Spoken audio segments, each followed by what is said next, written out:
Associate Professor at Virat Maharashtra Vidyapith. Today's our topic is related to Rousseau, contribution of Rousseau on French Revolution. The French Revolution has been frequently ascribed to the influence of the philosophers or writers of the 18th century. The books which issued in great numbers from the pens of Montesquieu, Voltaire, Rousseau, Diderot, Vincennes, and many others stirred the intellectual world to its depth.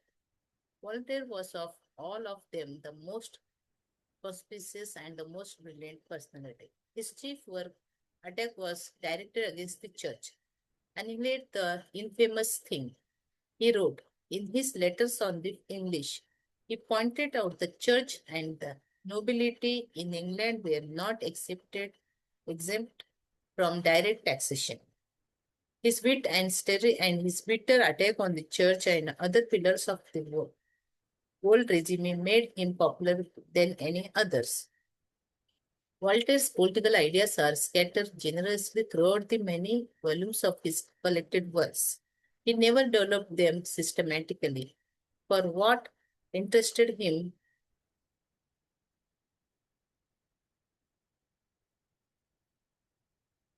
what interested Voltaire's political ideas are scattered generously throughout the many volumes of his collected works. He never developed them systematically, for what interested him most was the spirit rather than the form of government. They may most readily be found in his letters on the English, the philosophical dictionary, his correspondence, his essay on the manners and spirit of nations, and his age of Louis XIV. Montesquieu. Montesquieu, a French lawyer and nobleman, was an admiral of the British Constitution. It was a monarchy which was limited in power and controlled by an elected assembly. He emphasized the necessity of separating the three powers of the government, the legislative, executive, and judiciary.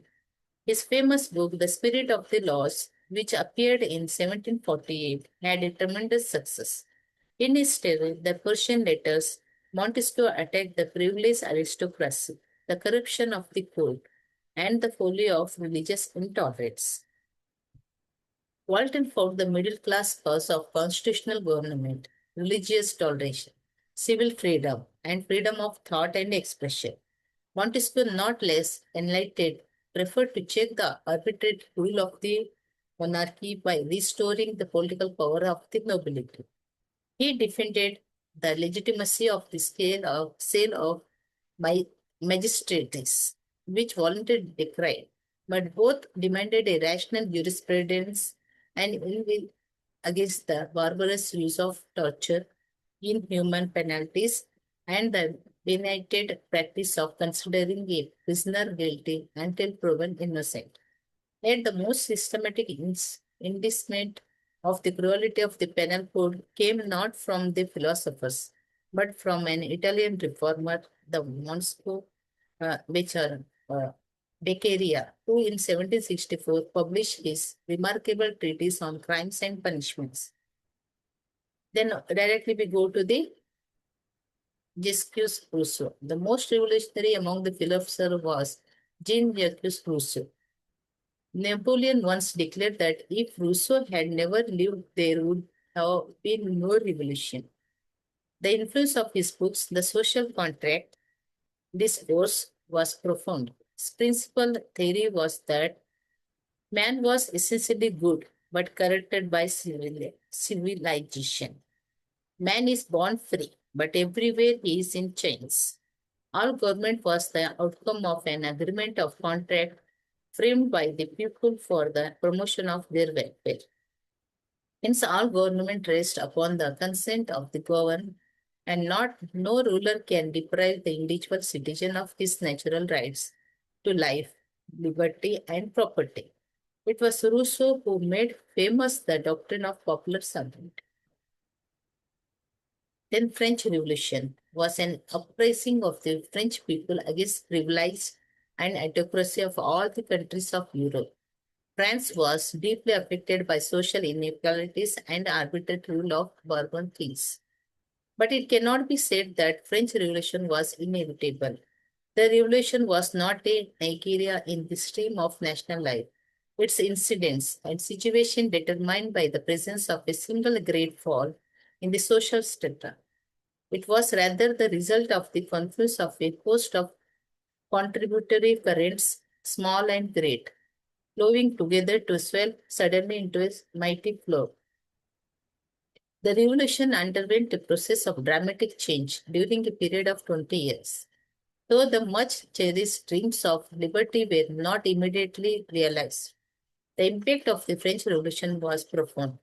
While the English Revolution of 1688 and the American Revolution of 1776 were chiefly political, the French Revolution of 1789 was social, political, economic, and religious. Then phases of French Revolution. The French Revolution had three phases. The first, nobles through the parliaments tried to recapture from the monarchy that dominance which they had lost in Louis XIV. Those nobles were not inspired by the philosopher. The second stage, the middle class owned control of the revolution. They had been deeply permeated by the notions of the philosophers. But what they made by equality was the equality of the bourgeois with the aristocrat. In the third stage, the directors of the city populace seized the mastery. The masses remained fierce, but their leaders had lost respect for priests and kings. The masses loved Louis XVI to the end, but the leaders cut off his head. After 1789, the Jacobins controlled Paris. Rousseau was their god. On the November 17, 1973, sorry, the interpret radical celebrated Cardinals of Notre Dame, the Feast of Reason. I think some year mistake here. At Tours, the revolutionary replaced the statues of saints with new figures called Montesquieu, Rousseau, and Voltaire.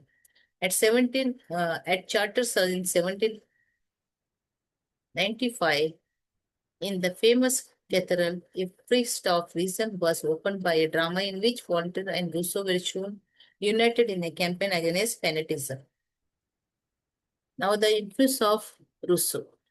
Jean-Jacques Rousseau died 11 years before the French Revolution began. Yet he, if anyone can be held responsible, started the revolution. His writings, in which he had insisted the rights of the poor and the free and equal citizenship of every member of the state, had enormous influence on the minds of his fellow men and on the subsequent history of the world. His displayed originality and force not only in his work on social events, but also in his educational theories, which were as strategically modern as they have been influential. Yet Rousseau's life, with its struggle passions, adventurous, and final mania, makes a weird and conquered checkered background of to his great work. Rousseau's philosophy at a much deeper level, however, and over a far longer span of time, Rousseau altered some of the basic assumptions of civilized man and shifted around the future of human mind. The span of his influence is dramatically wide, but it can be grouped under five main headings. First, all our modern ideas of education are affected to some degree by Rousseau's work, especially by his treatise Emile. He popularized and to some extent invented the cult of nature of taste for the open air, the quest of freshness, spontaneity, the investigating the natural. He introduced the critique of urban sophistication. He identified and branded the artificialities of civilization. He is the father of cold bath, systematically exercised sport as character forming the weekend cottage. Second, the link to his re-evaluation of nature. Rousseau taught the strength of the progress gradual improvements brought about by the slow march of materialistic culture. In this sense, he rejected the enlightenment of which he was part and looked for a far more radical solution. In pursuit of this line of thought, Rousseau wrote his Confessions, finished in 1770, though not published until after his death. The third process was the beginning both of the romantic movement and of modern introspective literature. For in it, he took the discovery of the individual, the prime achievement of the Renaissance, again stage further, delivering into the inner self and producing it for public inspection. For the first time, readers were shown the inside of a heart. Though, and for this too was to be a characteristic of modern literature. The vision was deceptive, the heart thus exhibited misleading, outwardly frank, inwardly full of hate. The fourth concept Rousseau popularized was in some ways the most persuasive of all. When society evolves from its primitive state of nature to urban sophistication, he argued, man is corrupted, but his natural selfishness, which he calls amorbisoy, is transformed into a far more pernicious instinct, armor-proof, which combines vanity and self-esteem, each man rating himself by what others think of him, and thus seeking and moral superiority. His natural selfishness becomes alienated not only from other men, whom he sees as competitors, and not brothers, but from himself. Alienation introduces psychological sickness in man, characterized by a tragic divergence between appearance and reality. His fifth innovation, then, on the very eve of the Industrial Revolution, was to develop the elements of a critique of capitalism, both in the preface to his pay analysis and in his discussion. Sure, I relate by identifying property and the competition to acquire it as a primary cause of alienation. To him, natural meant original or pre-cultural. All culture brings problems since it is man's association with others, which brings out his evil propensities. As he puts it in Emily, man's breath is fatal to his fellow men. Thus, the culture in which man lived, itself an evolving, artificial construct, dictated man's behavior, and you could improve, indeed totally transform his behavior by changing the culture and the competitive forces which produce it. It is his by social engineering. Rousseau's social contract. Rousseau's principal work was his social contract, one of the most infamous books ever written, opening with the startling statement that man was born free and is everywhere in chains. He proceeded out outline a purely ideal state, which was in complete contrast to the one in which was in complete contrast to the one in which he lived. The basic idea of Rousseau was he expressed in his famous book Do Contract Social, the social contract, was that the general will of people should be the ruling force in any society. His theory of the social contract was briefly that when originally the people had given their assent to existence of kings and governments, there had come into being a definite contract between king and the people, by which the former only ruled by the latter's consent. This contract the people were entitled to break if the kings and governments did not gain their side of the bargain, which was to protect and promote the interest of the people. Rousseau loved the people, believed that the finest aspect of their character would be brought out by their being liberated from oppression. And following on from this, he wanted government by the people for the people. In this way, he differed from the most of other thinkers of France at that time. He was the only complete democracy among them. Voltaire, Montesquieu, and encyclopedists had no real faith in the natural goodness of the people, for they wanted enlightened rule by a small number rather than rule by at least the masses. But Rousseau made by the people, the poorest, the least cultured, in the peasant and workman, Rousseau saw his ideal. Men are born free and equal, but everywhere they are in chains. Yet even Rousseau, when seeking a practical solution for France in herself, was far more cautious than when he was denouncing kings, priests, and governments and describing the virtues of primitive men. He regarded the best form of government for France as representative system. By this system, not everyone would have the vote for such a privilege should not be given to the object and notice populace, easily swayed by agitators. In fact, he favored political power being in the hands of the educated and responsible middle class. It even unwise to do away with the monarchy of France, persays Rousseau, who once it had started, could keep such a relation within the bonds or see its effects. It was better to reform such a system rather than abolish it. Thus, Rousseau spoke with two voices, one theoretical idealistic, believing in the natural goodness of man, the other practical, cautious, afraid of too sudden a change in society.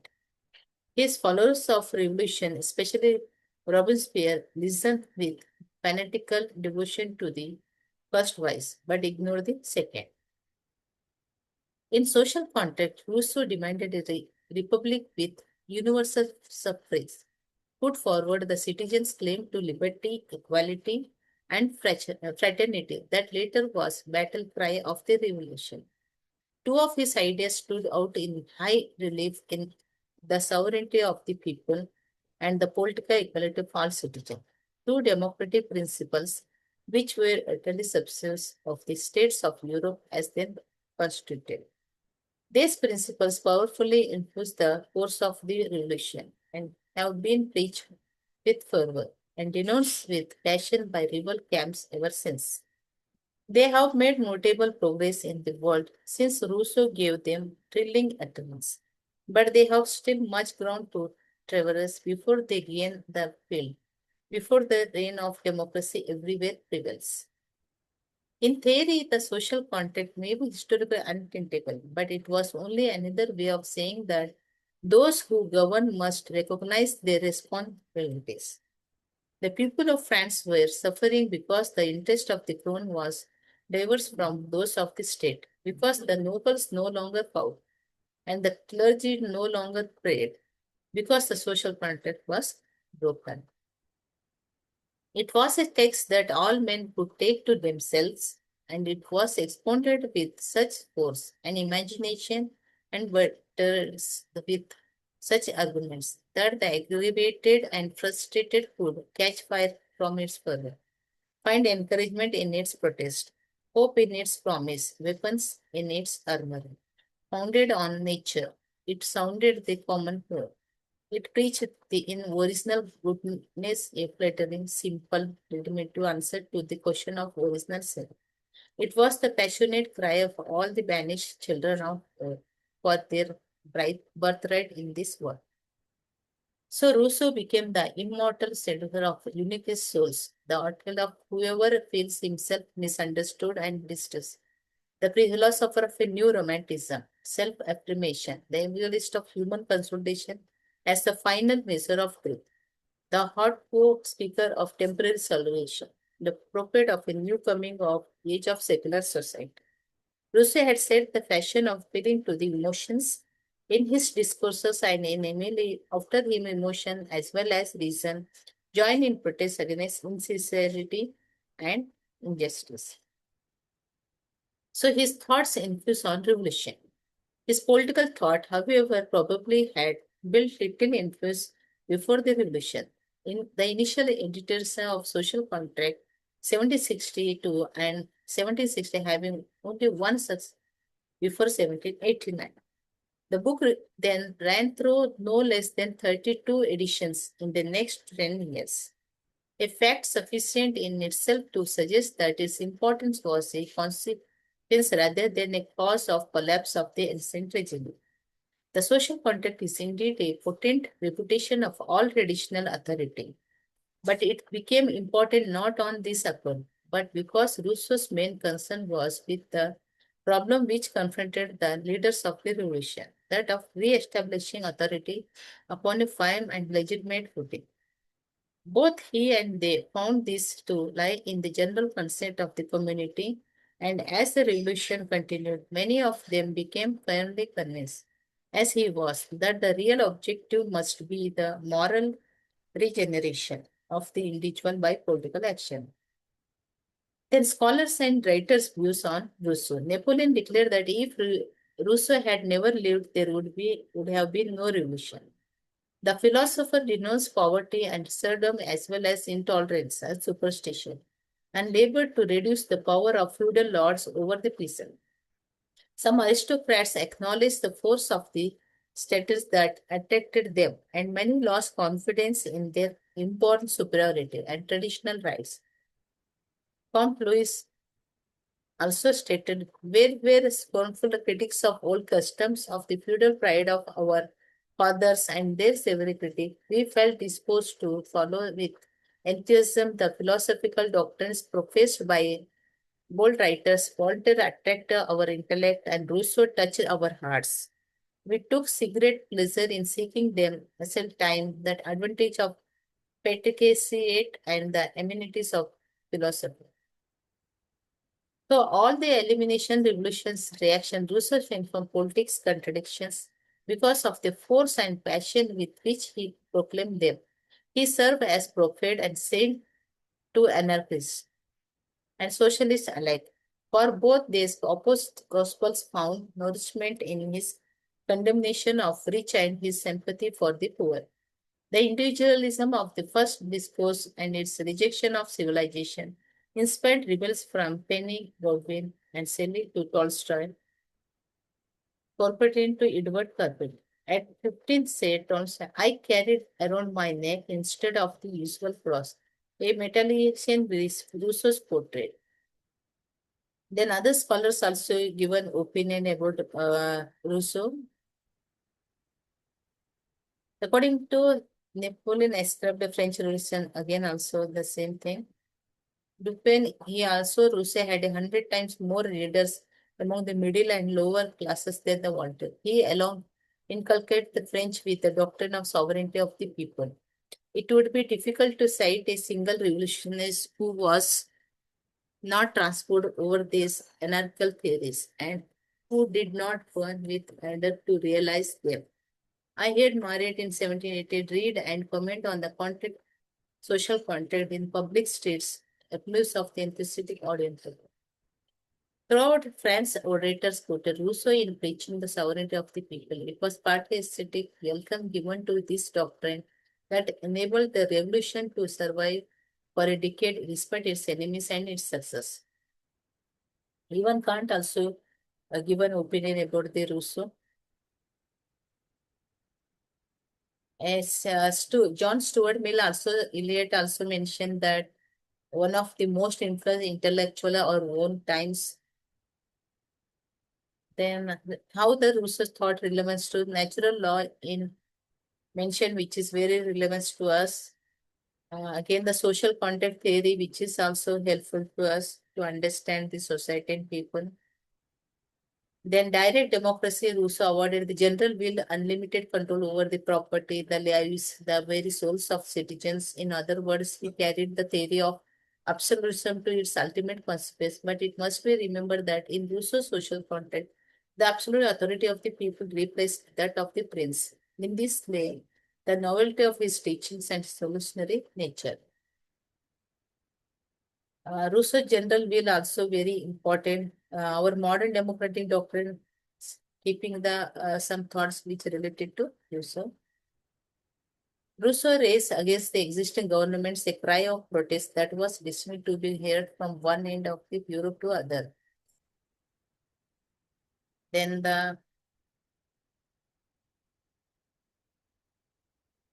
say, as a men lost faith in their traditional institution and the citizens prepared for the inevitable struggle against the king and the privileged classes, Rousseau's pursued the dogma of popular sovereignty together with that of the separation of powers, disseminated Montesquieu became the battleground for them.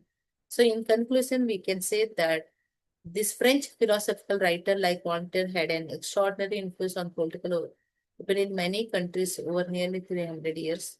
His revolutionary views on freedom, equality had an effect of the American Declaration of the Independence and were vividly acclaimed during the French Revolution. Rousseau provided the ideological preparation for the revolution, Rousseau principal work was his social content, one of the most influential books ever written. His greatest contribution to political speculation remains his doctrine of popular sovereignty with its adherent liberty, equality, and fraternity. These principles still influence the many people all over the world. So these are the reference books you can refer for more details. So how Rousseau's writings, thoughts, relevance helpful to the start the French Revolution and how this thought influence on the uh, world from that day to till today studied in this lecture. So these are the few reference books you can refer for more detailed study about the Rousseau. Thank you.